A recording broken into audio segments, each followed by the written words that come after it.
عزتمنو مسلمانانو د خو پیغمبر صلی الله علیه وسلم د معراج واقعا او باغی کې حکمتونه د عبرت خبرې د امت لپاره درس او احکام د سیرت په سلسله کې په تیرو جمعو کې بیان شو. سره د دې هر څه د مکې کافر او مشرکین هغه منونکي نو تاسو ته تیره جمعه پته ولګېده چې د معراج په واقعه کې هغه تپوسونه وکړل چې د هغې جوابات په ظاهر مشکل و، لیکن محمد رسول الله صلی الله علیه وسلم د الله پیغمبرو د سپینګیري ته دا ځای پرېږده چې دلته کښېني تا خوښ محمد رسول الله صلی الله علیه وسلم د الله پیغمبرو چې څه تپوس به کافرو کولو جواب به یې ورکول. دا ټول جوابونه یې ورکړل، سره د دې دی ووی چې دا د سحر کړی دی په موږ باندې او ایمان قبول نکو. پیغمبر علیه السلام لس کاله په دی کې ډېر کل مایوس شو د دی نه. نو بیا چې به کوم قبایل په موسم حج کې مکې مکرمې ته راتلل بیا به یې هغوی ته دعوت ورکولو د اسلام. موسم حج نه مراد ایام حج دي، په کومو ورځو شپو کې چې حج کېږي. نن سبا چې دا کومې ورځې شپې چلیږي روانې دي دا موسم حج. او مسله دا ده لکه څنګه چې د مزد لپاره خپل وخت دی د هغې وخت نه مخکې مزد نه ادا کېږي، او چې وخت تیر شي نو قضا شي. دغه رنګې د حج خپل ایام دي، هغې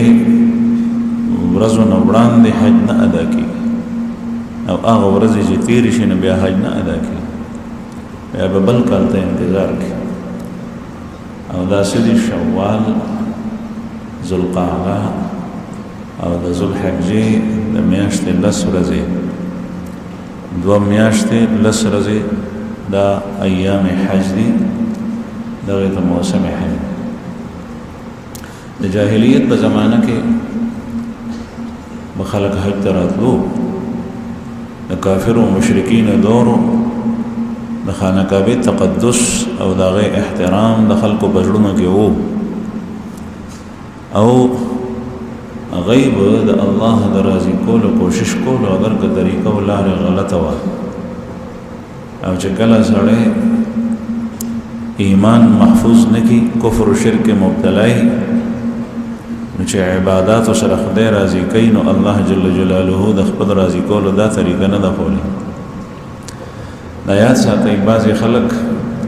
په مختلفو طریقو باندې الله راضي کوي، د الله سره محبت وي، لیکن لار هغه اختیار کی چې کومه الله جل جلاله نه ده ښوولې. الله جل جلاله سره محبت دا ایمان ده، او د الله راضي کول مقصود او مطلوب او مامور دي. لارې هماغه ده چې کومه الله جل جلاله ښوولې ده، او دا په محمد رسول الله صلی الله علیه وسلم باندې الله بیان کړي ده. که یو سړي ته ووایي چې مونځ فرض دی او دی مونځ کوي خو د اودس نه یې کړی، چې ورته وایي اودس نو دی وایي زه مونځ کوم، زما زړه پاک دی، اودس ته څه ضرورت دی؟ نو الله جل جلاله په دې مونځ باندې نشي راضي کولی. هندوس تړی خدای ناراضه، کپړې نجس دي، جنابت په حالت کې دی، اودس یې وکړو غسل نه کوي مونځ کوي، نو دا د الله د راضي کولو طریقه نه ده. نو جاهلیت په زمانه کې به خلک حج ته راتلو، رسول الله صلی الله علیه وسلم به دې قبایلو څخه دې وفودو څخه دې قافلو سره تلو، 15 کسه 2 کسه 10 کسه 20 کسه او اسلام به دای باندې وړاندې کولو دای ته به دعوت ورکول هو دا چونکې د بهر خلکو کې دي چې بدای کې څوک پیدا شي یو نیم کس دغه دوران کې مسلمان شوی په بارنو خلکو کې هم دا غي وجه دا و چې د رسول الله صلی الله علیه وسلم یو ترو چې هغه کافر او مشرک او داغه تذکرہ سو واري شوی دا ابو لهب د خپل نوم عبد العزى ابن عبد المطلب دا عبد المطلب صاحب زید لکه څنګه چې د نبی کریم صلی الله علیه وسلم پلار عبد الله صاحب دا عبد المطلب زید دا ابو لهب عبد العزى ابن عبد المطلب دا عبد الله صاحب ورور دیوس کافر او نه صرف کافر او مشرک بلکې د محمد رسول الله صلی الله علیه وسلم دشمن سخت دشمن پتنه او وسره رسول الله صلی الله علیه وسلم بجدا قبائل پراتو نن سبا خو رهائش په هوټلو کې دي چې حاجی سیم لړ شي هغه زمانہ کې د مکه آبادی دا محصور آبادی و نن سبا چې څومره مسجد حرام دی د مکه مکرمه بنیادی آبادی دغه و او بیا د مسجد حرام نه باب السلام طرف ته او یو خوا بل خوا بهر یو نیم کورو بس د مکه آبادی په دغه جبل یعنی قبیس جبل قیقعان جبل خندمه په دغه غرونو ترمنځ واقع و خلق چې برال مسافر نه دی مؤمنه طرف ته په لارو کې خیمه ځان ته خخه کې پاګه کې وبراتو نو رسول الله صلی الله علیه وسلم دغه خیمو طرف ته ووت دومره سختي تیری کړی دي په ځان باندې صرف او صرف دغه فریضه د ادا کولو لپاره مونږ باندې مسفرز ده او په اسانه توګه غکیږي او پورا مزنه نشي کوله په زکات کې را باندې سلوختم روپۍ فرض ده هغه نشو ورکوله په ټول عمر کې را باندې یو ځل حج فرض دی چې د چا وس او طاقت وي الله جل شانه بچا باندې داسې بوج نه چې وس طاقت نه او دا دې نشي کوله واره ټاله کین تر دې چې بوډا شي ضعیف شي تل نشي بیا او بیا د حج په طریقو نه پويږي لاسو ته پړس وي بیا چې لاړ شي بیا ګډي وډي کوي لیدلې مدي ډیر رسول الله صلی الله علیه وسلم باندې وحی چې نازل شو په غار حرا کې تاسو واقع واورید حضرت خدیجه رضی الله عنها ته فرمایي لقد خشیت ولا نفسي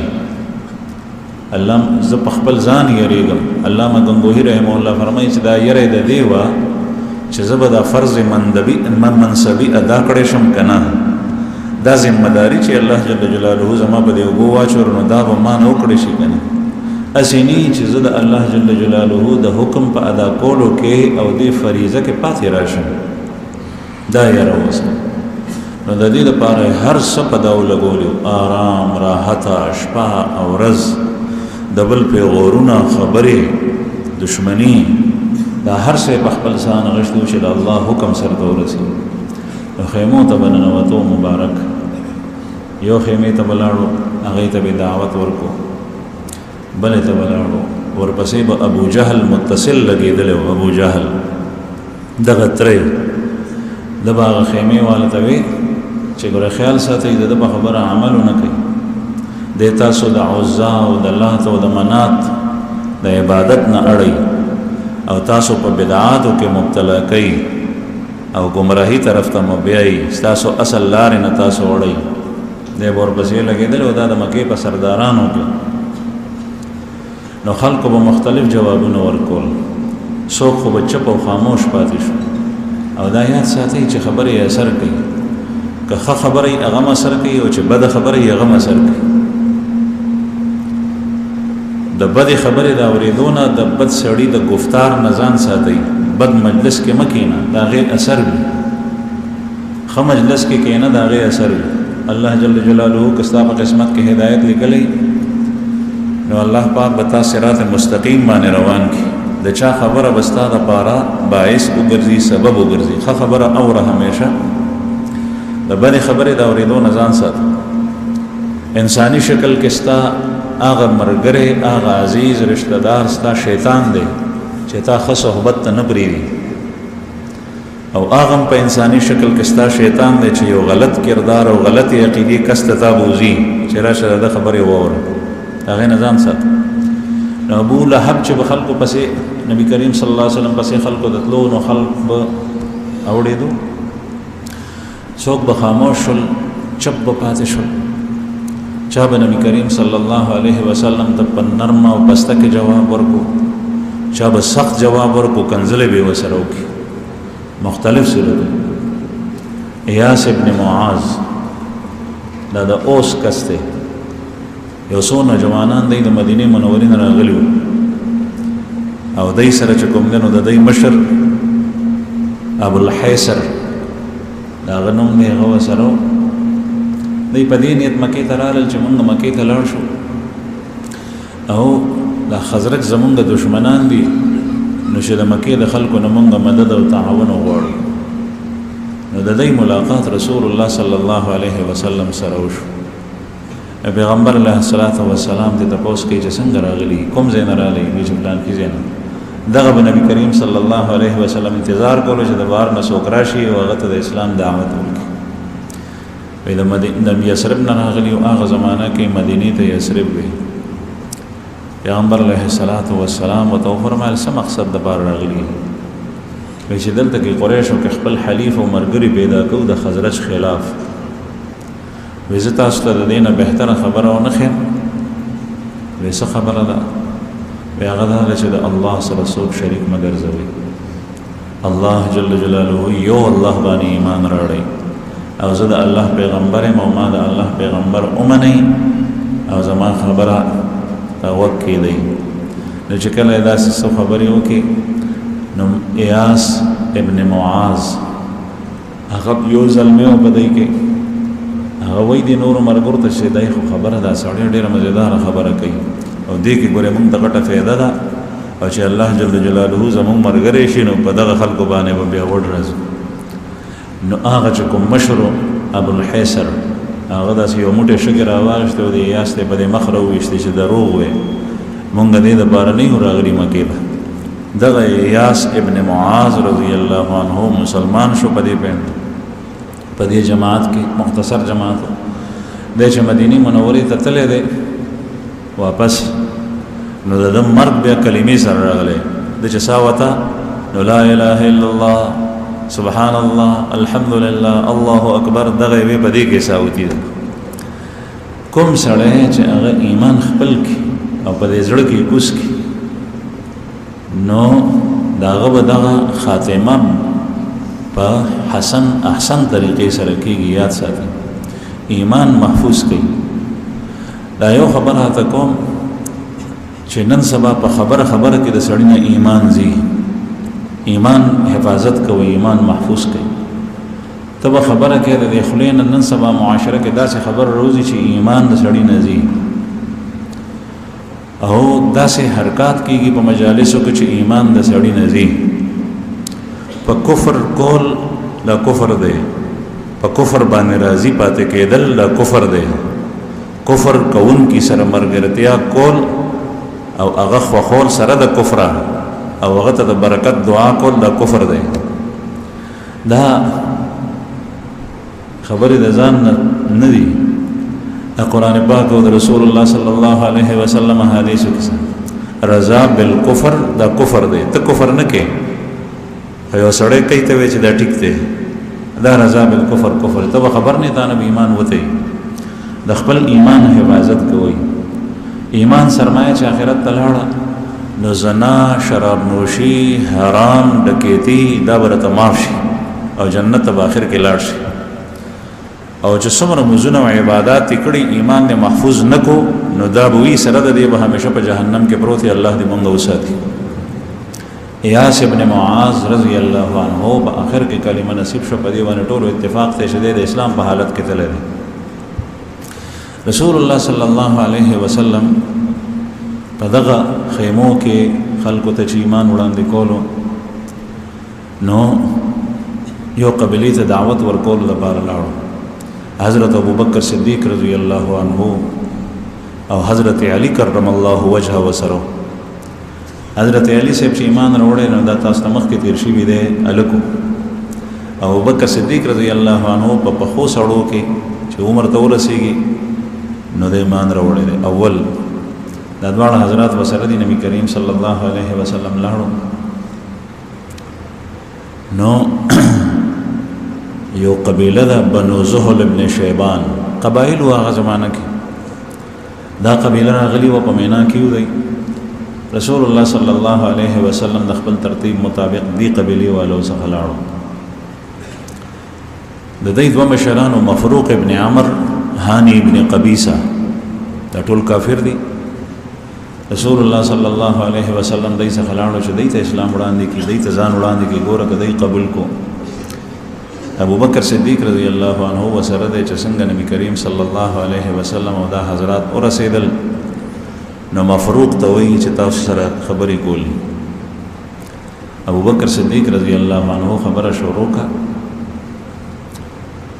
وتا ته د محمد رسول الله د نبوت او رسالت خبر نه دی را رسېدلی؟ هغه ورته وایي چې را رسېدلی دی. وایي دا ما سره چې ولاړ دی دا محمد رسول الله او د دین اسلام په باره کې تاته دعوت درکړي. دغه مفروق ابن عمر نبی کریم صلی الله علیه وسلم ته متوجه شو، ورته وایي چې ای د قریشو وروره وایه ته څه وې؟ رسول الله صلی الله علیه وسلم ورته فرمایل زه دا ویم چې زه د الله پیغمبر یم او الله جل جلاله یو دی، هغه شریک نه لري، صرف د هغه بندګي کوئ او زما پیغمبري اومني. بیا ورته وایي ته کومو څیزونو طرف ته دعوت ورکې؟ نبی کریم صلی الله علیه وسلم په د سوره انعام آیات واورول چې د هغې ابتدا د دې ځای نه قل تعالوا اتل ما حرم ربکم علیکم الا تشرکوا به شیئا وبالوالدین احسانا تر لرې پورې دا آیات چې په دې کې د مور او پلار سره د احسان تذکره ده او ولا تقتلوا اولادکم من املاک، بچی بخپل نه قتلوي. هغه زمانه کې به کافرو بچی قتلول او ټولې ښې خبرې وي، اخلاق حسنه وکړي. نو دغه مفروق ابن عمر باندې اثر وکړو، زړه ته خبرې کوزې شو. دا یاد ساتئ چې د هر انسان په فطرت کې په بدن کې الله جل جلاله داسې ماده اچولې ده چې د ښه خبر واوري نو زړه هغې طرف ته راغب شي. دی وایي دا ټیک ده. دا د هر یو انسان په بدن کې شته، لکه څنګه چې په مقناطیس کې قوت ته مقناطیسي او اوسپنه کې هغه صلاحیت ته چې مقناطیس ځان ته راکاږي، لرګی نه راکاږي، کاڼی نه راکاږي، اوسپنه راکاږي. دغسې د هر انسان په فطرت کې د ښې خبرې زړه ته د کوزېدو دا استعداد او صلاحیت الله جل جلاله اچولی دی. ونفس وما سواها فألهمها فجورها وتقواها. هر یو نفس د الله جل جلاله فجور د فسق فجور ماده د شر دایم پکې اچولی ده، وتقواها او د خیر ماده هم پکې اچولی ده، دواړې پکې اچولی. فرښتو کې صرف د خیر ماده ده، د شر ماده پکې نشته. په انسان کې د خیر او د شر دواړو مادې دي. د ښې لارې باندې هم تللی شي او دی په خرابه لاره هم روانېدی شي. نو مفروق ابن عمر وایي چې په الله مې د قسم وي دا کلام خو دروغ نه ښکاري راته، او دا څومره ښکلی کلام دی. نور سره ته ووایه رسول الله صلی الله علیه وسلم ورته دا آیت کریمه تلاوت کو ان الله یأمرکم بالعدل وان الله یأمر بالعدل والإحسان وإیتاء ذی القربى وینهى عن الفحشاء والمنکر والبغي یعظکم لعلکم تذکرون. الله جل جلاله تاسو ته امر کوي د عدل او د احسان. د عدل او احسان دوه ټکي داسې دي چې په دې کې ټول دین داخل دی. نو چې دا یې واورېدل نو دی وایي چې دا خو ډېر ښکلي اخلاقو طرف ته ته دعوت ورکوې، خو یو خبره یې وکړه، هغه دا چې وایي زه د خپل قوم سره ما صلاح نه کړي نو تر هغې پورې زه ایمان نشم راوړی، زه به د خپل قوم سره صلاح کوم. یو دویم دا وایي چې مونږ د کسرا ما تحت یو او کسرا سره زمونږ ګډ جوړ دی، هغه سره متعلقات دي. نو که زه بغیر دغه د خبرو نه ایمان راوړم او اسلام قبول کم نو کېدای شي زما نه هغه ناراض شي. نو د دې دوو خبرو د وجې نه د دا جواب ورکو اسلام قبول نو کو خاص سره به کړو. دینه دا معلومه شوه چې بعضی تعلقات هغه انسان هدایت ته نه پرېږدي، خو صحبتو کې بکینی، خو خلکو سره به ناسته پاسته کوي، خو مجالسو کې به ناسته کوي، لیکن شاته د تعلقات د بعضې داسې مجالسو سره دي چې هغه یې نه پرېږدي. هغه تارونه بشلی، هغه مزي به پرې کوې، هغې نه پس به دلته ستا تعلق نه خلي. دا به تا ته فایده درکوي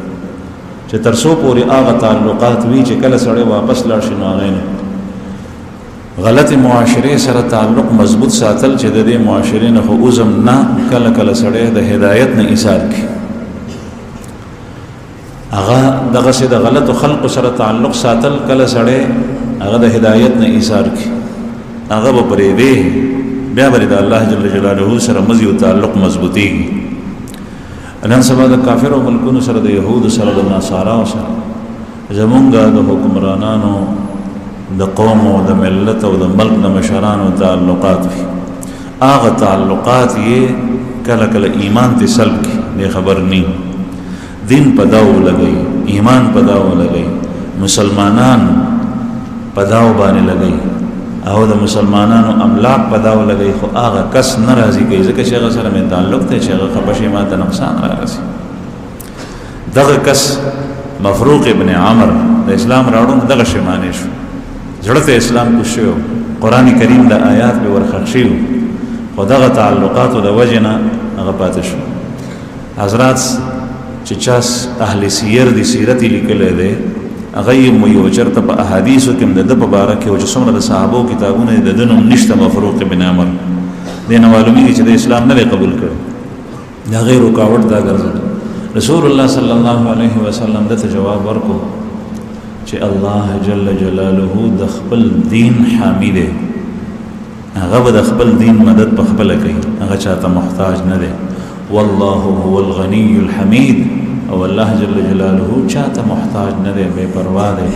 هغه حمید دی، ستوده صفات دی. مطلب دا چې د چا مدد ته الله جل جلاله محتاج نه دی، د الله دین محتاج نه دی. رسول الله صلی الله علیه وسلم د دین واپس شو، په بهرحال بعضې به داسې وو چې هغه به خبره واورېده او ښه جواب به یې ورکړو، لکه د جواب نرم ورې کړی و، سخت جواب نه. بعضې به داسې وو چې هغه یې بس پورې ستغې نبي کریم صلی الله علیه وسلم ته وو، او بعضې داسې وو چې هغه به ورته یو قبیله راغله، نبي کریم صلی الله علیه وسلم هغې ته لاړو، نو چې کله یې هغې سره خبرې وکړې نو هغې ورته وی د هغې مشر چې دا راته ووایه چې کله ته بیا لاړ شې د دنیا نه نو بیا به دا خلافت مونږ ته راکې دا مشري، که مونږ ته راکې نو په دې شرط باندې مونږ مسلمانېږو. رسول الله صلی الله علیه وسلم ورته وفرمایل چې دا خو د الله جل جلاله خپل اختیار دی چې چاته یې ورکوي، د الله جل جلاله خپل اختیار دی. نو محمد رسول الله صلی الله علیه وسلم چې کله د دنیا نه تشریف وړو نو حضرت ابو بکر صدیق سے ورپسې خلیفہ دی، او پیغمبر علیه الصلاۃ والسلام خلافت هغه ته نه دی سپارلی چې ته خلیفہ یې ما وټاکلی واخلې. البته الله جل جلاله په هغه کې صفات داسې پیدا کړي وو، په هغه کې صفات داسې پیدا کړي وو که ګوته یې پېښې ویلې وې نو دا خبره دغه نه وه، خلاف شرع نه وه د الله پیغمبر. ځکه چې الله جل جلاله په هغه کې داسې استعداد او صلاحیتونه اچولي وو چې هغه د قوم رهنمایي کولی شوه، د محمد رسول الله صلی الله علیه وسلم نیابت او د هغې خلافت یې کولی شو. اوس هم چې مسلمانان ځي او د رسول الله صلی الله علیه وسلم په روزه باندې سلام اچوي نو ورسره په هغې روزه کې ابو بکر صدیق او عمر فاروق رضی الله عنهما خښتي، نو دا حضرت عمر سره نوم مونږ اخلو امیر المؤمنین، السلام علیک یا امیر المؤمنین عمر بن الخطاب رضی الله عنک وارضاک. او چې کله ابو بکر صدیق صاحب باندې سلام اچو دا غي نه مخکې رسول الله صلی الله علیه وسلم پسې نو مونږ داسې وایو امیر المؤمنین نه وایو السلام علیک یا خلیفۃ رسول الله ابا بکر صدیق رضی الله عنک و ارضاک سلام دی بتا باندې اے رسول الله صلی الله علیه وسلم خلیفہ او نائب ابو بکر نو دا خلافت الله جل جلاله دکې داسې قابلیت داسې علمیت داسې تقوا داسې للهیت داسې اتحاد نسبت اتحادی رسول الله صلی الله علیه وسلم سره چولیو چې بغیر د نبی کریم صلی الله علیه وسلم د ټاکلو نه ابوبکر صدیق سے خلیفہ شو چا وټونه نه دی ورګړي ښه هغه زمانہ کې بادشاہ په وټونو نه جوړېد خو د قوم چې څومره مخورس خلک او سر براورده او خيار او قابل هغه هستی وي چې د قوم نگرانی او مشري صرف دغه سړی کولی شي نن سبا خو د خر او د ټټو د اس د ټول یو برابر که یو سړی لیونی وي او هغه ټاپه او مهر ولګوي د دنیا لیونی راغون شي څوک کامیاب کی نو هغه به کامیاب د نبی کریم صلی الله علیه وسلم د زمانه د خلافت او د بادشاہ راوستو طریقه دا نه ابو بکر صدیق رضی الله عنه چې کله د دنیا نه تشریف وړو د بادشاہ او د خلافت سپارلو طریقه دا نه حضرت عمر رضی الله عنه چې جوړېدو دا نه شورای بریخي و د شپږ کسان دي د کې عبد الله ابن عمر دی دا د قوم د مسلمانانو هغه ټیم کې اسلامي مملکت تر لری لری تلو وسی شو چرته وټونه نه دي شي نه په شام کې نه یوځای کې نه بل ځای کې چې دا کسان څه فیصلو کې ځکه چې دا د قوم انتهایی تقوادار او د رسول الله صلی الله علیه وسلم په تعلیمات باندې پوي خلق دا غیر ارشادات اغشتون کې خلق دای چې څه فیصلو کنو اب غلیوی دغه سي رستو را روانه نو عرض مې دا کول زما عزتمند شي نبی کریم صلی الله علیه وسلم دغه کسوي چې ماته په خلافت را سپاره بیا نبی پیغمبر علیه السلام ودوي چې دا خدای الله جل شانه خو خلا چې څوک جوړ کی نو دی ودوي چې ښا موږ د سره شو موږ جنگيږو او د قریشو د کافرو د غشو د تورو گزارونو په خپل سر او پسینه باندې خرو بیا به بادشاہ کېږي بل څوک نه بده باندې وړي د بعد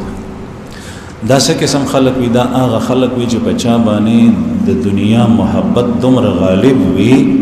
چې د آخرت او الله جل جلاله ته پام نزي د یاد ساتي اوس په دې دور کې هم چې یو مسلمان باندې د دنیا محبت دومره غالب شي چې د زړه راګیر کی د حق او د باطل د تور او د سپین د روا او د ناروا د حلال او د حرام د جائز او د ناجائز په منځ کې فرق نشي کولای تمیز نشي کولای دغه وخت کې دته هغه کس محبوبي پسندیدای چې کوم دته دنیا ورکړي او هغه کس دته مبغوز وي چې کوم دته دنیا نه ورکړي اگر څه الله جل جلاله دې زمونږ ایمان محفوظ کړي دجال چې راشي دجال اوس هغه حالات نبی کریم صلی الله علیه وسلم چې کومه نخې د قیامت دراتلو بیان کړي هغه درې قسمونو کې دي دا خبره منځ کې کوم ځکه چې ضروری ده یو د محمد رسول الله صلی الله علیه وسلم د بعثت نه را واخلا تر مهدی علیہ السلام راتلو پورې دویم د مهدی علیہ السلام د قیام نه واخلا تر نور د قبلینا او د مغرب نه راختو پورې او دریم علامات د نور چې د قبلین روخي د دینه پس د قیامت قائدونو دو پورې دا لومبۍ مرحله د قیامت د علاماتو دا شروع ده او ډیره تیر شي د انتها ته رسیدونکې ده دا لومبۍ مرحله تیرېدو واله ده محمد رسول الله صلی الله علیه وسلم چې مبعوث شو یو موقع باندې فرمایي دا ګوته مبارکه دا سې کې د صحابه مجمع ته او وی فرمایل انا والساعه كهاتين زو قیامت دا سره داسي نو بده کې وګورئ دا یو زما منځ ګوته د یو مسواک دا منځ ګوته د مسواک نه لګي سر اوچته مطلب دا چې زلګ مخکې رااله مو قیامت ما بصیر رااله د نبی کریم صلی الله علیه وسلم بعثت دا د قیامت نخه ده د محمد رسول الله صلی الله علیه وسلم د دنیا نه تشریف وړل دا بیا د بعثت نخه ده رسول الله صلی الله علیه وسلم آخری پیغمبر او بل پیغمبر باغی بس نه راتل ختم نبوت دا د قیامت او د بعثت نخه د غټه علامه ده بعض خلک نن سبا ختم نبوت نه مانی دی به هغه وخت وشي چې کله قیامت راشي او دغه وخت کې لاړ شي دغه وخت به پوي بیا دین پس چې څومره پیشګویان نبی کریم صلی الله علیه وسلم ورکړي دي پاغه کې ډېرې څرګندې شوي دوه د مسلمانانو فرقې به جنګيږي دا بکیږي ډېرې نخنخانې تېرې شوې دا مرحله په ختمېدو ده او د مهدي علیه السلام دراوتو انتظار دی او نن د کسبا د کې دي چې دا حالات چې کوم جوړیږي په دې کې مهدي علیه السلام راشي هغه به د دجال نه مخکې راځي او دا هغه سره به د مسلمانانو لښکر یوځای کېږي او ځای په ځای به جنګونه کېږي هغه به غلبه مومي بیا چې کله دجال راوځي دجال به د یهودو مشر وي دا یهودي دی او د یهودو مشر دی به د خدایي دعوه کوي او نن سبا چې څومره دا مشینان او دا دغه راوتي نو بعضې نوي نخرې راووتې چې دلته به ته په فرش باندې ناستې هولوګرام ورته وایي او په هغې فرش نه ګیر چاپېر به تماشګیر ولاړي د دې نه به ناڅاپه زمری راوځي یا به تېنه بل یو شی راوځي یا به بل یو شی راوځي ته به دا حقیقت دی هغه به حقیقت نه دجال سره به داسې قسم څیزونه او دا ټول په ځمکه څرګند شوي دي راوتي دی به خلکو ته باغونه ښیي چې دا دي ما سره بل طرف ته به د سره اور وي رسول الله صلی الله علیه وسلم فرمایي د اوبه او باغ ما اخلئ د سره چې کوم اور دی هغه واخلئ هغې ته دانګئ دا په حقیقت کې جنت دی او باغ دی نو دا مراحل را روان دي د قیامت تذکرې خلکو پرېښ د دجال تذکرې خلکو پرېښ اسرافیل علیه السلام د سور وهلو تذکرې نبی کریم صلی الله علیه وسلم احادیثو کې یو لویه ذخیره ډکه ده دا پرېښ پیغمبر علیه السلام خو به د دجال تذکرې داسې کولې چې صحابه وایي چې زمونږ به دا ګمان شو کله چې دې ونو کې دی دجال نږدې دی دې کجورو دې باغونو کې دی اوس بدرنګ ساعت ته راوځي یعنی داسې مسلمانان د دجال نه یرولي او د دې یرولو مطلب دا و چې خیال کوئ ګورئ دا لکه مار نه چې ځان بچ کې دنه به ځان بچ کې لکه لړم نه چې ځان بچ کې دنه به ځان بچ کې لکه زمري نه چې تختې ته واورې چې په دې کلي زمری را دننه شوی دی ته د هغې نه ځان بچ کې بال بچ کې څاروي بچ کې دغسې به د ده نه ځان بچ کې ده ته به نږدې نه ځي نن سبا د دجال چې کومې چیټۍ راوتې دي نو په هغې کې خلک دننه ننوځي نو دی به د دجال نه څنګه پاتې شي نو عرض مې دا کولو چې بنیادي شی چې هغه سړی اړی هغه د دنیا محبت دی رسول الله صلی الله علیه وسلم ته چې دې کسانو چې خلافت برا کې حکومت برا کې د دنیا وږي د دنیا سره چې د کوم سړی محبت غالب شو د دنیا محبت په پزړه کې نه نوت د الله جل جلاله محبت رستو پاتې شي د رسول الله صلی الله علیه وسلم محبت رستو پاتې شي د ایمان سره محبت رستو پاتې شي د دین اسلام او د مذهب سره محبت رستو پاتې شي د عقیدې سره محبت رستو پاتې شي فکر آخرت دا رستو پاتې شي چې دا په غالب شي نو د باندې بیا د شیطان جال د طاغوت دام د دجال دام هغه آسان چلیږي په هغې کې آسان راګیریږي الله پاک دې زموږ حفاظت وکړي عرض مې دا کولو چې نبی کریم صلی الله علیه وسلم سره مختلف خلک راتل چا به یو شان جواب چا بل شان په دغه زمانه کې مدینه منوره کې چې نوم د مدینې لا مدینه نو یثرب نوم یو په مدینه منوره کې مختلف قسم خلک پاتې کېدل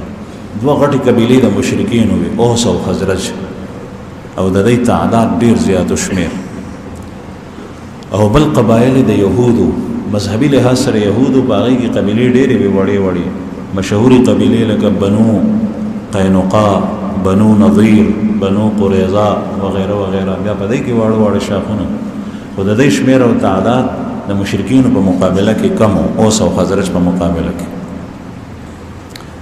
په مدینه منوره کې چې د دې یهودو د دې مشرکینو په منځ کې به جنگ راتلو نو چې جنگ به جوړ شو نو دا مشرکین به په یهودو غالب وو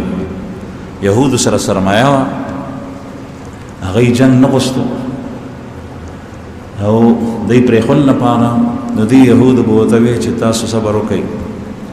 یو پیغمبر دی هغه به را روان دی هغه به مبوس کېږي لنډ وخت دی او چې کله هغه راشي نو موږ به د هغه ملګري شو او ستاسو به بیخ وباسو دا به یې ورته کله کله وی موږ به د هغه سره ملګري کېږو په هغه به ایمان راوړو موږ به ستاسو استحصال کوو ستاسو به بیخ وباسو نو د اوس او خزرج دا خبرې د یهودو نه اورېدې ځکه چې دا جټو جاهلو او دا یهود چې نو دا کتابیانو دی پیغمبر منلو او دی د کتاب نه څه اورېدلي نو یو ځل د مدینې منورې نه شپږ کسان رالل موسم حج ته حج ته راغلل رسول الله صلی الله علیه وسلم سره په مینا کې د دوی ملاقات وشو دوی ډډې ته ناستو د شپې وخت تیاره وه اور یې بل کړی هغه زمانه کې به رڼا دپاره اورونه بلیدل نو ګرمول او پخول به یې په هغې کول پخول سړول او رڼا به هم د هغې وه لرګي به یې بلول دوی دا ګیر چاپېر ناست دي رسول الله صلی الله علیه وسلم رالو دغسې و مبارک تلو کله یو ټولګي ته کله بل ته دې خلکو څخه رالو دا د نبوت 11 کال دی د نبوت 11 کال دی او دغه ورځ شپې دي لکه دا نن چې کومې چلېږي نن سبا رسول الله صلی الله علیه وسلم دوی ته وایي چې زه یو خبره وکړم تاسو ته وایي چې یو ورته وایي چې زه د الله رسول یم او الله جل جلاله زما د نبوت او رسالت دپاره انتخاب کړی دی او زه دا وینا کوم چې الله یو دی بندګي صرف د هغه په کار ده د هغه سره په خدایي کې څوک شریک نشته او نورې خبرې یې ورته وکړې نو دا شپږ کسان دا د خزرجو دی چې دا خبرې واورېدلې یو بل ته ګوري نو د یو بل ته وایي چې دا هلکو هسې نه چې هغه پیغمبر وي چې کوم یهود مونږ ته بیا وایي چې پیغمبر به راځي نو ټولو د یو بل تصدیق وکړو چې د ده خبرې او دی چې وایي چې زه د الله رسول یم دا ښکارېږي چې هماغه پیغمبر دی نو په خپلو کې دی مکې ته راغلي په خپلو کې ووایي چې بیا داسې ولې نه کوو چې کله یهود په ده باندې ایمان راوړي او د ده ملګري کېږي او په موږ باندې غلبه حاصلوي نو موږ ولې ایمان نه راوړو چې موږ د ده ملګري شو موږ په هغې غالب شو نو وایي چې دا خو ټیک ته نو دا شپږ واړه کسان چې په دې کې یو اسعد ابن زراره رضی الله عنه دی د شپږ واړو کسانو اسلام قبول کو دا سن 11 نبوي ده د نبوت 11 کال دی دی چې تلل نو دی ووایي چې یا رسول الله مونږ شاته قوم پرېښی دی مدینه کې مونږ دغه خبره چې دا تا مونږ ته وکړه نو دا خپل قوم ته ووایو که چېرې دا قوم زمونږ سره ټول مسلمانان شي نو دا یهودو باندې به مونږ غالب شو نو رسول الله صلی الله علیه وسلم ورته وفرمیل چې او نو دی چې څنګه رالل مدینې ته نو دا خبره دی شروع کړه د نبي کریم صلی الله علیه وسلم د نبوت او د پیغمبرۍ نو هر یو کور کې دغه خبرې کېدې چې داسې یو پیغمبر راغلی بیا چې بل کال شو بل کال 12 نبوي 12 کال د نبوت د انتظار کولو نور خلکو انتظار کولو چې مونږ هم لاړ شو نو 12 کسان رالل مینا ته مکې مکرمې ته حج په موسم کې رالل دې 12 کسانو کې 15 کسان دغه تیر کالو یو کس پکې نور راغلی او 9 کسان نوي او همدغه اسد ابن زراره رضی الله عنه او 15 کسان زاړه په دې کې رسول الله صلی الله علیه وسلم د خپل لټولو خدا سي وخت کې به ملاقات کولو چې مشرکین دغه وخت کې خبر نشي ځکه چې ابو لهب ورپسې ګرځېدو د ایران رسول الله صلی الله علیه وسلم سره یو ځای کې ملاقات وکړه کوم ځای کې چې ملاقات وکړه هغې ته العقبه وایي عقبه ته په اردو کې وایي ګاټي او موږ ورته د غره د لمن باندې چې اوچت نری لار وي داسې ځای کې ناست وو چې څوک پرې خبرېدل نه نو دی دغه ځای کې ناست وو نن سبا هغه ځای بعضې حضرات وایي او دغه تقریبا د تاریخ او د جغرافي په لحاظ سره سمیم خوري چې تاسو شیطانان اولئ چې کوم حضرات تللی جمراتو ته نو یو وړوکی شیطان دی مسجد خیف طرف ته بیا منځنی شیطان راشي بیا خانه کعبې طرف ته غټ شیطان راشي دی غټ شیطان نه چې کوز شي او ستا مخه حرم ته خانه کعبې ته نو ستا ښي لاس ته دا جومات دی دا په هماغه ځای کې جوړ دی چې کوم ځای کې دا بیعت شوی و د دې کسانو 12 ملاقات د رسول الله صلی الله علیه وسلم سره شو دا جومات په هماغه زوړ عمارت سره دی د عباسیینو په دور کې او دې ته مسجد العقبه وایي مسجد العقبه غاټي کې مسجد دغه مسجد العقبه او نن سبا هلته تلل ګران دي لوګونه دا سکورټي والو دا فوجیان خیمې او د دې لګېدلي غیر چاپېر نو هغې په منځ کې راګرد کړی موږ ودتلي نو اکثرو خلکو ته دا نه دی معلوم دا ډېر تاریخي ځای دی په نورو ځایونو کې، ځکه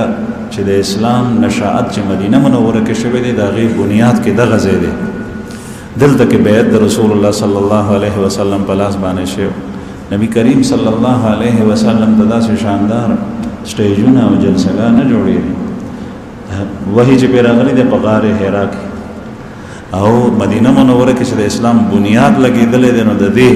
عقبې نه لګېدلی. هغه ټایم کې دا غر دی پورې راغلی او نن سبا دا غر تر لرې پورې اوار دی او ځایونه پکې جوړ شوي دي. دې 12 کسانو د رسول الله صلی الله علیه وسلم سره دې ځای کې ملاقات وکړو او د نبی کریم صلی الله علیه وسلم په لاس کې خپل عباده ابن صامت رضی الله عنه وی او په اسلام باندې بیعت وکړو او نبی کریم صلی الله علیه وسلم ته بیعت واغشتو. بیعت النساء بیعت تذکرہ په قرآن پاک کې ده. یا ایها النبی اذا جاءك المؤمنات يبايعنك على ان لا يشرك بالله شيئا ولا يزنين ولا يسرقن ولا يقتلن اولادهن ولا يفترينه ببهتان بين ايديهن وارجلهن ولا يعصينك في معروف فبايعهن واستغفر لهن الله. اے پیغمبر تاسو چې مؤمنات زنانه راشي او هغه بیعت کوي چې د الله سره به شریک نه ګرځو، بچی به نه قتلو، حرام به نه کوو، زنا به نه کوو، دا به نه کوو. فبایعهن، نو دوی بیعت کوو، دوی دپاره د الله نه بخښنه وغواړه. نو دې ته بیعت النساء وایي. همدغه ټکي همدغه کلمات نبی کریم صلی الله علیه وسلم دې خلکو ته وی او په دې ته نه بیعت واغشتو. بیعت عهد، بیعت لوز، بیعت وعده، معاهده چې په دې به ټینګ ولاړ یو دا به بریدونه. دی خلکو دغه بیعت تر اخره پورې مرګ پورې په دې باندې قائم او دایمات کړي نه دی ښه. دا 12 کسانو په دې کې اسد بن زرار رضی الله البیعة العقبة الاولى دې ته وایي، هغه ړومبني ته نه وایي. بعضې طالبان هغه دې ځای کې ګډوډ شي، هغه دې ړومبني شپږو کسانو والا ته بیعة العقبة الاولى وایي، نه دې ته بیعة العقبة الاولى وایي. او دې پسې چې کوم دی نو بیا بل کال بیعت شوی دی بیعة العقبة الثانیه، په هغې کې 80 کسانو تقریبا. هغې به انشاءالله رستو بیانېږي. رسول الله صلی الله علیه وسلم چې دی کله مسلمانان شول نو دی سره یو 2 کسان کله مکې مکرمې، یو عبدالله ابن ام مکتوم چې نابینا صحابي دی، یو مصعب ابن عمیر رضی الله عنهما د یو سره کو. مصعب ابن عمیر د مکې شهزاده و، د باندې پلار دومره مین او پلار مالدارو چې د به سهار او ماښام جوړې بدلولې او په مکه کې چې به کومه قیمتي خوشبويي عطر راغله نو پلار به دته اغشته. د شهزادګانو ژوند یې تېرول. او چې دی مسلمان شو او په احد کې شهید شو نو د ده دپاره د کفن انتظام نو، یو ټوټه وه صرف یو. حالانکې نن سبا کفن سړو ته په 2 صدرونو یو قمیص کې ورکول کېږي، 3 کپړي. مصعب ابن عمیر رضی الله عنه سره یو چپوټی او په هغې کې چې سر به پټ کړو نو خپې به یې څرګندې شو، او چې خپې به یې پټې کړې نو سر به یې څرګند شو. او دا هغه کس دی چې د مدینې منورې ړومبی امام دی، د مدینې منورې ړومبی خطیب دی، د مدینې منورې ړومبی داعي دی. مصعب ابن عمیر دی د مکې شهزاده و. رسول الله صلی الله علیه وسلم دی واستول هغوی سره، ورته ویل چې دی به ستاسو خلکو ته تعلیم ورکوي. مصعب ابن عمیر رضی الله عنه چې لاړو نو اسد ابن زراره چې تاسو ته ما تذکره وکړه چې ړومبی 6 کسانو کې هم هغه او بیا د 12 کسانو کې هم هغه ورته په خپل ځای کې ځای ورکوي، ته به ما سره پاتې کېږي. او د بې خیال کول او دته به خلک راتلل یا به چا څخه تلو، هغوی ته به د اسلام او د دین تعلیمات ورکول. اسد ابن زرار رضی الله عنه هغه سوچ وکړو چې د یهودو یو ورځ ده، زبرګه ورځ ده، د خالی ورځ، او د عیسایانو یو زبرګه ورځ ده، د اتوار ورځ. نو زمونږ د هم داسې یو زبرګه ورځ وي چې په هغې کې مسلمانان مونږ ټول جمع کېږو. هغه کومه ورځ پکار ده؟ د سوچ نه پسې ووایي چې د جمعې ورځ پکار ده، چې د یهودو د عیسایانو د دې دواړو نه مخکې نو د هغې د خالي او د اتوار ورځ دي، نو زمونږ د جمعې ورځ ده. دی په خپل سوچ سره دا انتخاب کړی ده. او بیا یې وی اسد ابن زرار رضی الله عنه ته چې ته مونږ ته مونځ راکړو، دی به جمع کېدل. په بل کال ورپسې بیا نبی کریم صلی الله علیه وسلم څه وخت پس خط راواستو، په هغې کې ولیکل چې د جمعې په ورځ تاسو ټول جمع کېږئ او په دې کې 2 رکعته مونځ کوئ. نو دا الحمدلله دا جماعت چې ډک دی، د مسلمانانو جماعتونه چې ډک وي، د دې بنیاد د هغه ځای نه لګېدلی دی. محمد رسول الله صلی الله علیه وسلم د الله پیغمبر او صحابه مرګري مخلصین په ایمان کې دا غي د خوف سوچ دا غي د مشورې دا غي د خواهش مطابق الله جل شانه د جمعې د اموس فرض او د دې نوم جمعه نه و د جاهلیت په زمانہ کې د دې نوم یوم العروبه یوم العروبه او د دې وجنه د دې نوم جمعه کې خوده د اسلام کې بیا جمعه شو نو دغه مصعب ابن عمر رضی الله عنه به خطیب دی مزنه هم دور کول او پنځه مزونه او د جمعې مزبم د کول د حضرت کعب ابن مالک رضی الله عنه صحابي دی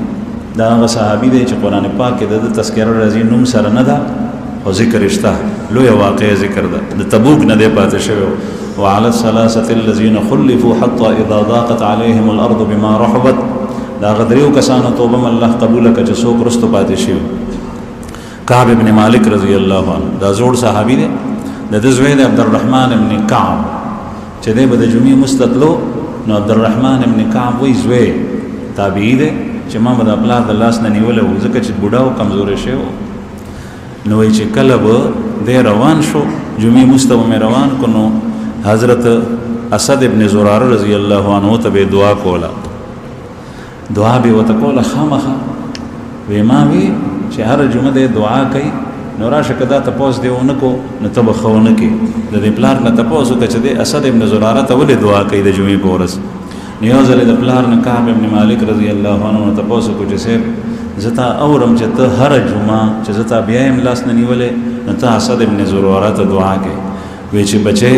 د اسد ابن زراره هغه کس ته چړومبه جمعې بنیاد دی خو زده د دعا دا د الله جل جلاله عظیم نعمتونه دي عزت منو دا مز دا جمعه د دې قدر کوي قدر الله جل جلاله شکر ادا کوي الحمدلله چې جمعه تراشي د مسلمانانو د اسلام اظهار او شوکت او دې سره سره د الله جل جلاله اتمام حجتم دې پتا سو باندې چې تاسو ته مقدر کړی دا تاسو د الله جل جلاله د پاره او د دین د پاره څومره څه کوي الله جل جلاله دې موږ ته د عمل توفیق راکړي او الله پاک دې زموږ ایمان محفوظ کړي واخر دعوانا الحمدلله